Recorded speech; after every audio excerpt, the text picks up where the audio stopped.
Hello and welcome back to the JW Thoughts channel. My name is Wally, and today, it's midnight, and I just realized I forgot to record an intro to this section, but we are finishing up the 2023 Pursue Peace convention drama. So we're going to catch up with the family of Jehovah's Witnesses that were displaced and had to flee and go to a refugee camp. All of these videos have absolutely tanked, so please drop a like on this video. I'd very much appreciate it. With all of that being said, let's do this.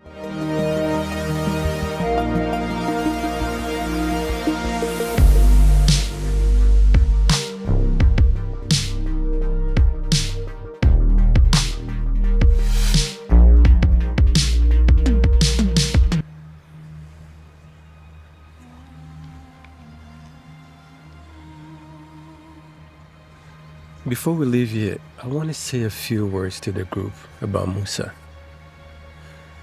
When I do, you think you could help me by reading Job chapter 14? Okay. Now, when you read from it, do it in a way that shows you know every word of it to be true. It comes from Jehovah. Should we read together now?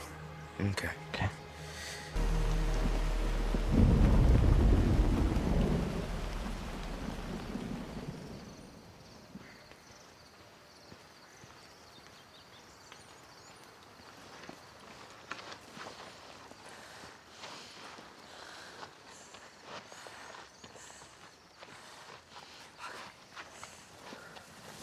Oh, wait.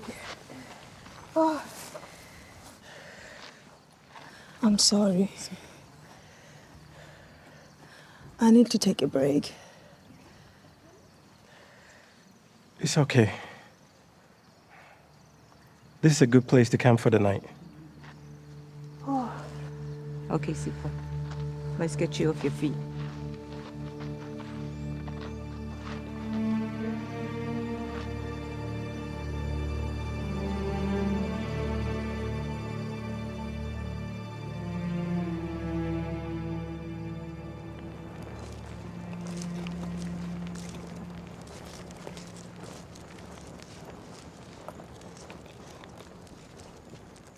Let me see if I can find her some more water.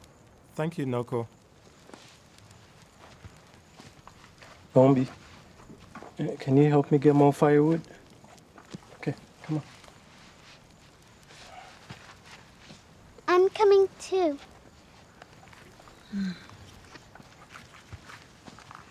There is good news. Things have settled back home. Dunia, not right now. Come on, keep up. I was speaking with the group up there. They have enough supplies. We can join them and go back. Dunia, do you see Sifa? We need to get Sifa help. We need to get her in the camp as soon as possible. We don't have to live in the camp. We can have everything all back.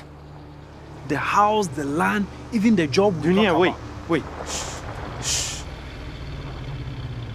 Kids! Run!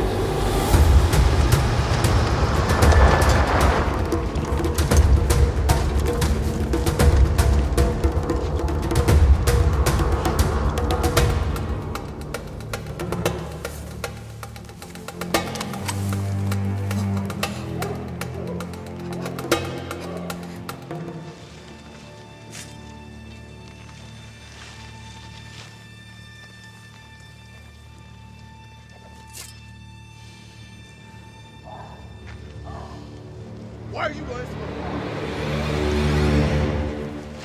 Keep going. Let's go. Go to the truck. Get on the truck. It's bad. It's bad.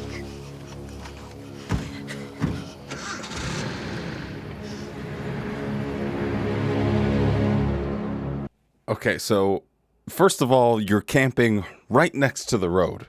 So don't really know what sort of big brain person thought that hey, what would be the best place if people are going to roll up on trucks scouring or sort of patrolling the area.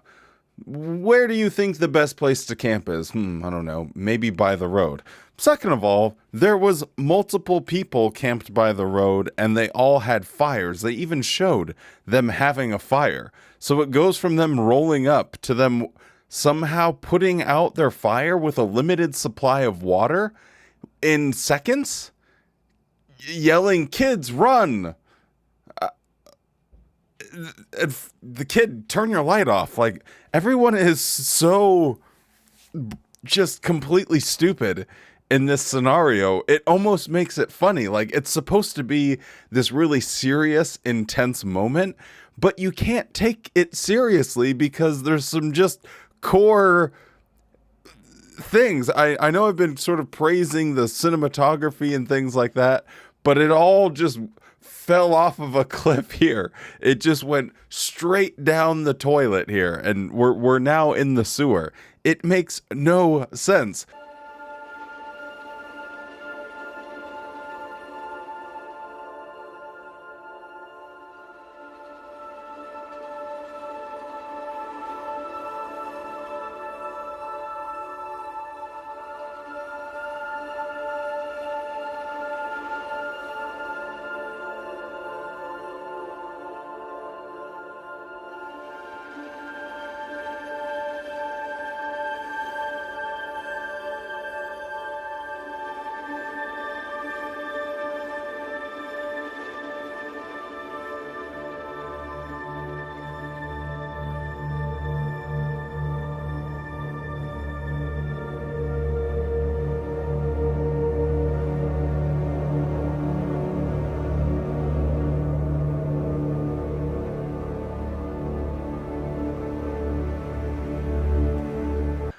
Here's another example. Earlier in this drama, he told his son, "Hey, if anything happens to us, make sure you and your sister are safe. Just keep heading to the camp." But now it's this big dramatic moment. You can't take the dramatic moment seriously when we just watched him saying, "Well, just keep going. Don't turn back. Make your way to the camp." And then it's like, "Where are they? Oh my God, they're lost." It's like, well, no, you literally told them to just keep going. That shouldn't be shocking. So, I mean, I understand the emotion of, them being children and being separated from their parents and all of that sort of stuff. But I just don't get the aspect of, well, you told them those instructions to keep going, to just get to the camp, no matter if something happens to them. So it just makes it less dramatic for me, but maybe I'm just a total pugnacious prick. I don't know.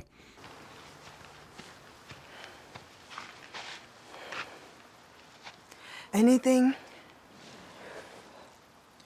Nothing yet. But the money engineer is still searching. How's Faraja doing? Not good.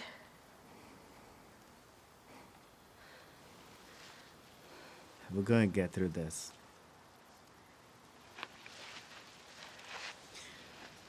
Zawadi! Maombi!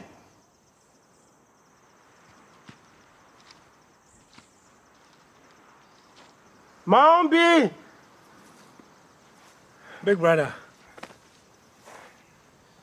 I know you're tired, but we're going to find them. We're going to find them. And they are smart kids. They will know to head back. Head back? What do you mean? Think of it. If you were a kid lost, where would you go? Home. You remember when we were kids on the road fleeing? That was the only place we knew to go. Home. I know for sure that these kids are heading back home. Amani, trust me on that. I don't know. Amani, wake up! We've searched everywhere for the kids. And look at Sifa. She is suffering. Where is Papa Musa now? We just buried Papa Musa. He is dead. Wake up! Are you still trusting these people to guide your life? Remember, Amani, your strength will be in keeping calm and showing trust. Again, just tell him what you told your son earlier. No, he won't be heading back home because I specifically told him that no matter what happens, he needs to keep going towards the camp. So, no, you're wrong on this one there, big guy, because I told him to go to the camp. I don't know if the issue is that they went into the forest and they think that they got lost. Why would they keep going into the forest when only one person was taken? Their parents weren't even caught and they didn't run into the forest? None of this makes any sense whatsoever. I'm certain that Jehovah will fulfill his promises. Just be patient. No, Dunia. I thought I knew best. Look, I put my family in danger when I ignored direction. But you know what? These people love Jehovah. And it's Jehovah who is guiding our lives. I'm trusting in Jehovah. We are continuing on to the camp. Amani, I'm very, very sorry then. I can't help you then. As for me, I am going home.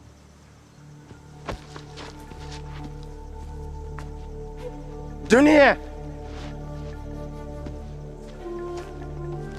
Dunia!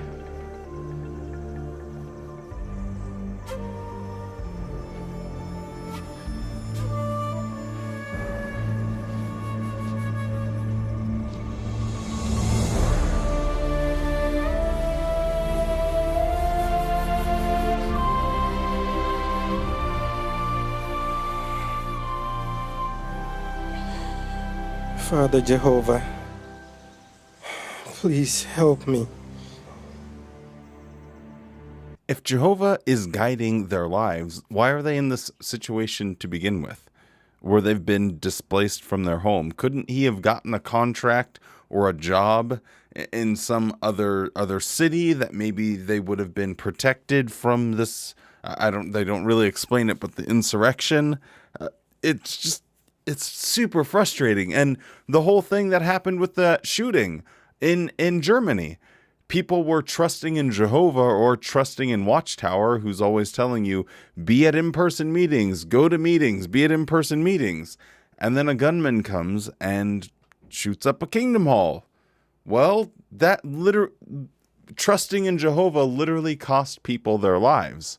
So the argument of, well, we just need to trust in Jehovah, he's guiding things, is absolutely laughable.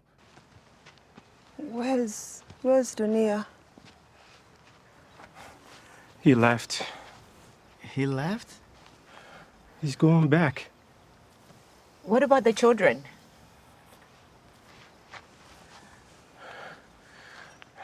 We're gonna find them. They could be anywhere.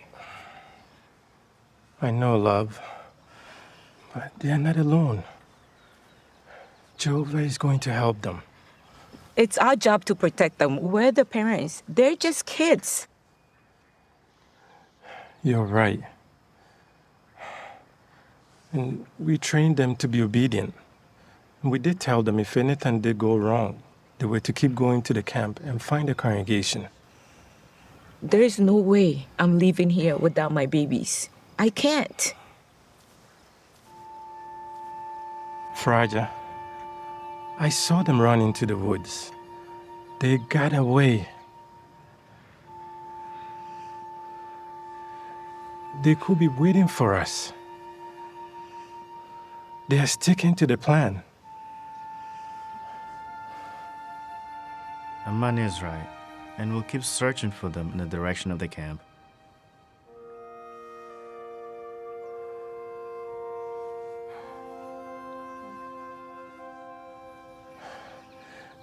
This would be a good time for us to ask for Jehovah's help.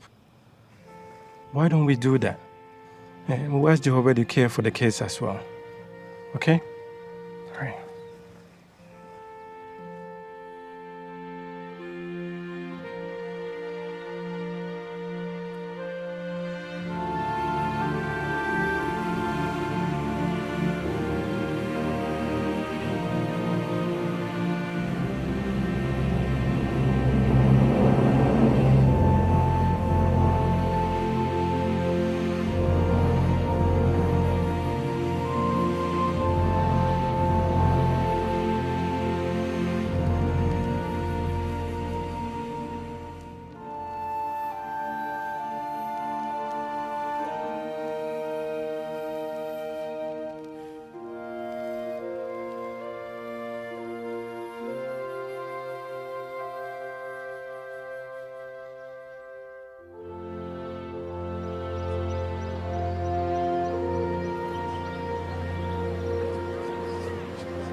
Again, I don't know why you're bringing this up now. Like, I'm not leaving here without my babies. Yeah, obviously, but if you've told them, hey, keep going towards the camp, wouldn't it make more sense to try and find them going towards the camp? Doesn't that make perfect sense? And then he finally brings it up, pulls that one out of his butt and says, she's like, oh, wow. Yeah, true. That's a good point. I guess we should go to where we told them to go in case of a situation like this.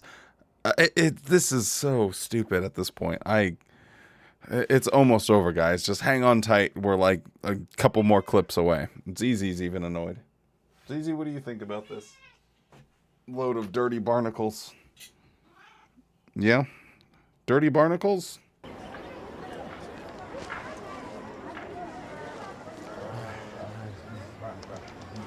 Loco, please stay with her. We'll keep looking for the kids, okay? Okay. Sifa, they'll take care of you, okay?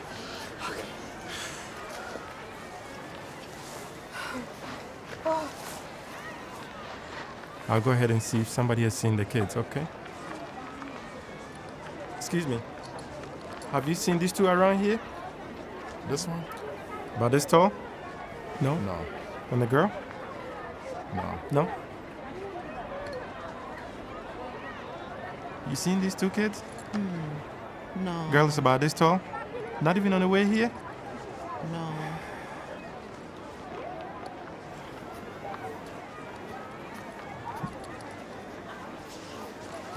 So we either have total confusion or a continuity sort of error on our hands, because in the last scene, he was pretty much clean shaven.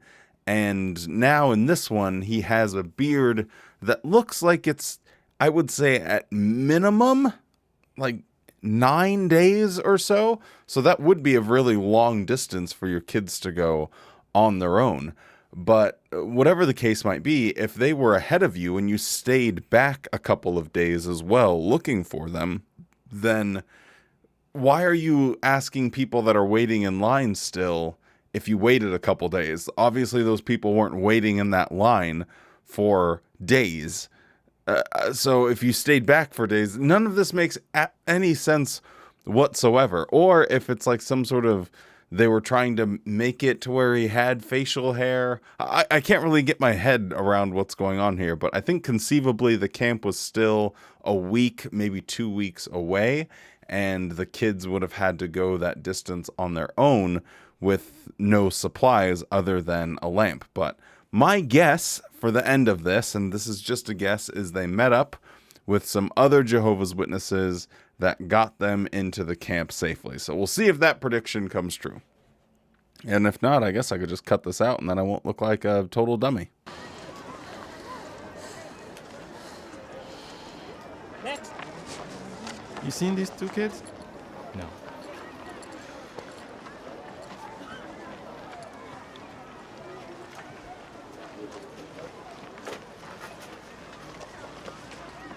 Excuse me. Seen these two kids come here? We have so many kids coming through. Here are your food ration cards.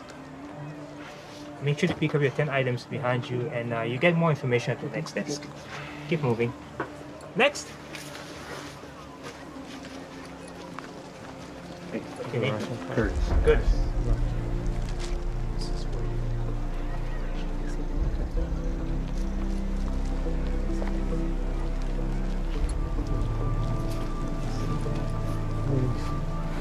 Amani, look. It's the brothers. That's so nice.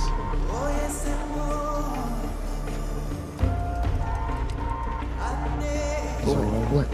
Zawadi? Zawadi! Zawadi! Zawadi!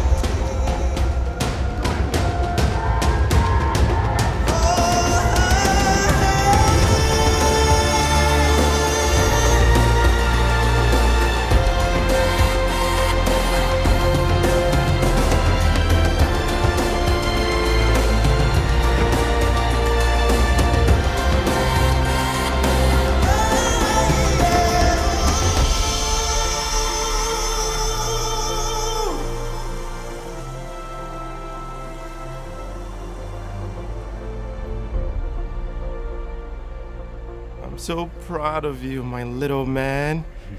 Thank you. You are so brave. You took good care of Zawadi while you two were out there alone. What, Dad? How much longer do we have to be here? We don't know.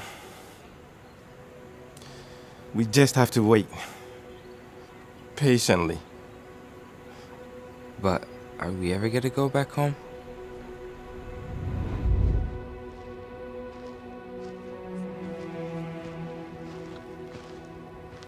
Well, remember what Musa said. We have to commit our way to Jehovah. All of this is just temporary.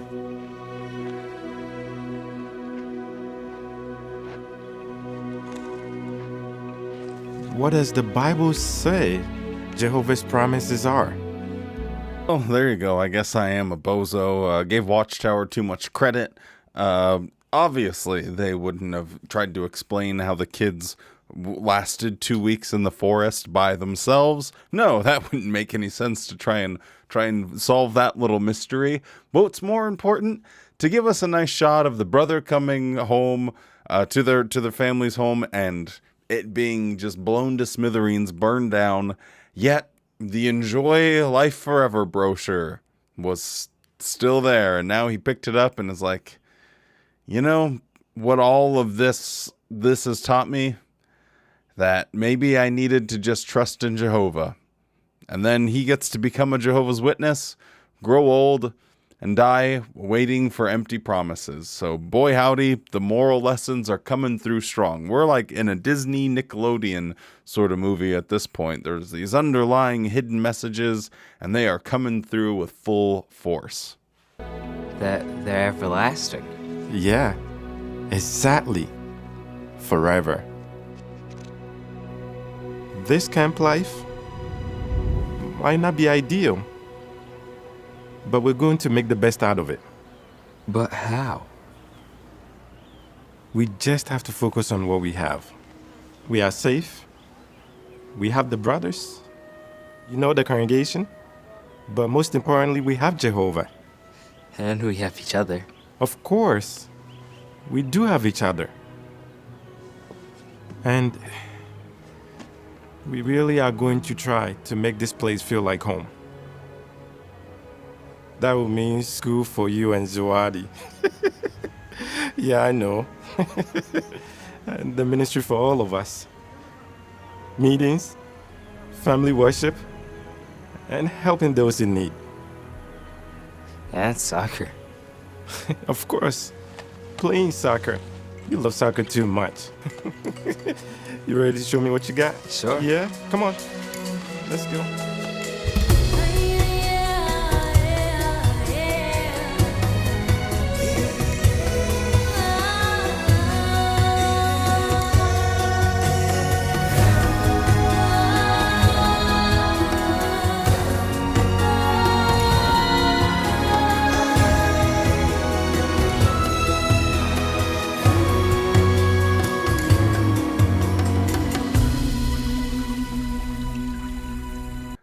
I was talking to my best friend about just some of the things involved with being a Jehovah's Witness, and it involved around the convention and all of the things going on, that you have to do for planning.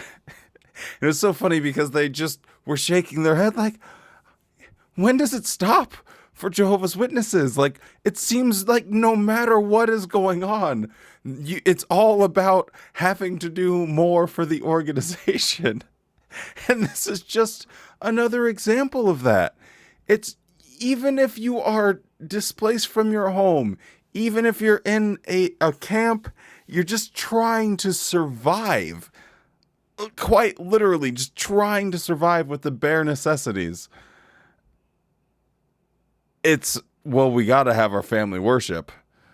We got to have our ministry, because you obviously know we're gonna get some melons and some bamboo and make a makeshift cart, and we are gonna do our cart witnessing shift even out here at the camp.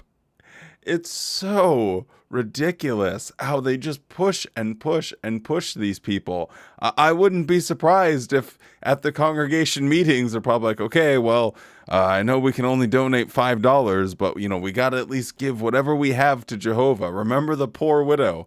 It's so disgusting how Watchtower takes advantage of these people and gives them nothing, offers them nothing but some fantasy future. It's absolutely disgusting.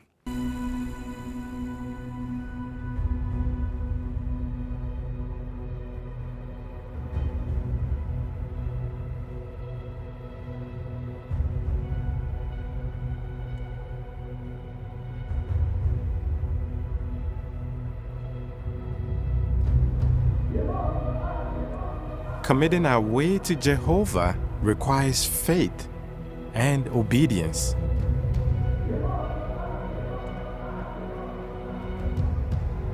Our faith is not just a thought or feeling, for we are absolutely convinced that Jehovah's way of doing things is always right.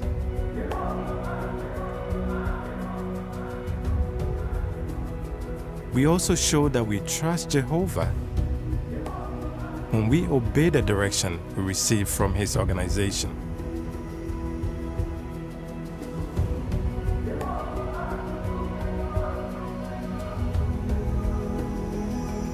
It has not always been easy, but we have seen the blessing that comes from listening and obeying.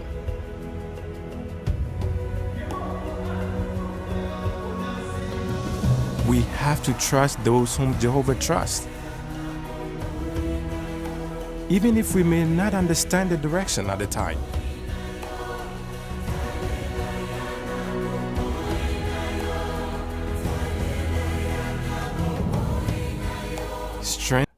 Okay, so as soon as I saw this, I got up, threw my headphones off of my head, literally, and did some yard work, because boy howdy, this is gross. So first off, I hadn't seen this before. I didn't know it was going to happen, but when I said earlier, and I bet they set up a donation box, and remember I was being sort of facetious, a little cheeky. I was making a joke, because first off, I would never imagine a scenario. If I close my eyes and think about everything I know about Watchtower, I could never envision a scenario where they would stoop this low. And in the real world, but never, even in that fantasy world, if I allowed myself to go that far down the rabbit hole, would I ever imagine they would make a drama that every Jehovah's Witness is going to see. So we're going to do this in two stages here. First, I'll talk to you, the audience, and second, I'll talk to Watchtower, because there's probably some poor sucker at Bethel that has to watch my videos, and hopefully after seeing this, he is no longer a Jehovah's Witness. So first off, to you, the beautiful people of YouTube, I want you to imagine that you are the board of directors of a international charity that has a charitable status, that calls itself a charity, that doesn't pay taxes, that even gets government grants and benefits for being a charity and doing humanitarian aid. So that is your position. You are part of the board of directors or the PR department, whatever the case might be. And some bozo comes to you and says, hey, you know how every other charity, worldwide charity on planet Earth, how it shows people in refugee camps in Africa that are displaced because of civil war, and that is a motivation for people to actually donate money to the charity? Well, what if we reverse that? Maybe they have a few bucks they can slide our way. I think you guys really are not tapping into the true potential. You can really, really harness all of the refugees to start donating money to this charity. It's laughable, right? It's almost inconceivable that any human on planet Earth would ever think that this is a good idea. I quite literally cannot even understand a single person that I have ever met in my entire life that would think that this is a good idea, that this is a good look. Hey, we're the Watchtower organization. We do lots of humanitarian aid. Give us government grants. And by the way, we have promotional material, promotional videos telling refugees in Africa to donate money to us when they come to a camp that we haven't set up and are getting supplies that we haven't given them. But hey, oh hey, we gave them a Bible, so therefore give us government grants. And we'll try and recoup the cost of those Bibles they're cheap. They are so cheap. I think I threw mine away actually in one video, but they are so cheaply made. They cannot cost that much, and they do it with free labor. This is so mind-blowing to me. Now, let's address this to Watchtower. Hi, Watchtower. My name's Wally. You're probably wondering how I got here right now. Well, you see, I have an incredible desire to stand up for people that are hurting and be a voice for change. And that's what I'm going to do right now. You suck. You suck big fat green donkey balls. You are the worst, the absolute most disgusting worm when I close my eyes and I think of the most foul creature in my mind, it's you. You are disgusting. Why? Why? For what reason? You go out and you build you spend hundreds of millions of dollars to build a movie studio so you can do editing because you have life-saving videos to make. And what are these life-saving videos that you're making? What are you promoting? That African refugees should donate money to you? Are you kidding me? You are so low. You are lower than anything I could imagine. And I don't think very highly of you. I spend a ridiculous amount of my time trying to expose your organization. And here you go and expose yourself. You do it to yourself. I can't even imagine what goes through your mind when you think that this is a good idea. You are so greedy. And people, maybe they think I blow things out of proportion, or maybe I'm being too sensationalist or whatever. No. Here is the proof. It's right here in our faces. You are spitting in the face of your followers. This is so gross that you would not just do something like this and not tell anyone about it, but that you would be proud of it. You are proud to set up a donation box at a refugee camp, People that literally have their lives on their back. Maybe they don't even have their lives on their back. Maybe they only have the clothes on their back. Do you give them water? No. Do you give them a life straw? No. Do you give them a tarp? No. Do you help them with a tent? Nope. Do you give them medical supplies? Nope. What do you do for them? What is it? You come in there, you don't even give them a jw.org sign. You don't even give them a witnessing card. Are you kidding? Not even a proper jw.org sign. They had the kid that was holding it or something before, and it was handmade. Where did they get the materials to make that?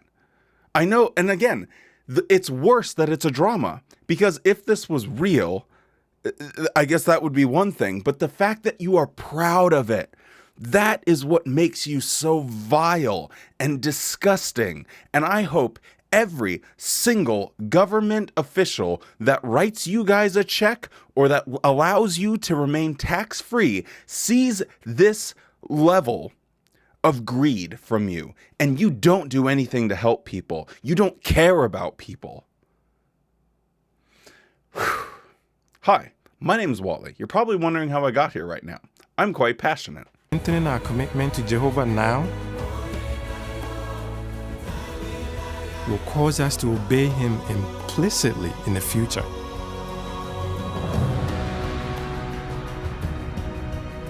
Please convince yourself every day that all of Jehovah's promises for the future will come true.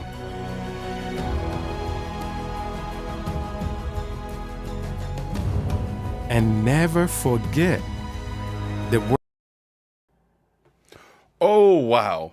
You know, I was wrong. Sorry, I got that was a bad take. Clearly, they have a Kingdom Hall set up there. So because they have this Kingdom Hall, it would make sense that they need to donate money to the Watchtower in order to set up this Kingdom Hall. I got this one so wrong, so sorry for that passionate rant I went. Obviously, this Kingdom Hall would have cost a lot of money, and everyone should have been contributing to it. So my bad, I got that take wrong. But yeah, it's good to know that they have a nice, safe, secure building that they can carry out their worship in. I swear, this is just... It's... If you are doubting, if you have any questions about whether or not you made a good decision or whether or not you should leave, just know you did the right thing, okay? Like, honestly, this is so... Anyway, I don't have to keep ranting about this. Verse at Psalm 37, verse 5. Commit your way to Jehovah. Rely on him, and he will act in your behalf.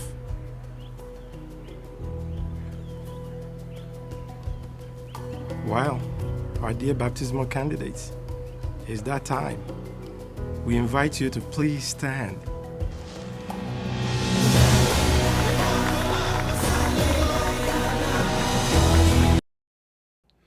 Never mind, I do want to keep ranting. Why do you need an XLR microphone set up here? Why? If of all of the things that these people need, they have a group of what, like 10, 15 people, and you need an XLR microphone? Talk louder, bro. Why? Why do you need a sound system? There's not hundreds of people all gathered here. It's a small group of people gathered in a tent. If they can't hear you when you're gathered in a tent, then speak up. Why are you Yeah, I really don't like this anymore. You know what? I'm not even going to finish watching it. I can't do it anymore. I'm done. I'm triggered. I'm upset. I'm angry. We're going to stop it here. If you're still around, don't forget to drop a like on this video and subscribe to the channel for further me getting very upset for very justifiable reasons. And with all of that being said, stay safe, be kind, and try and have a good ass day.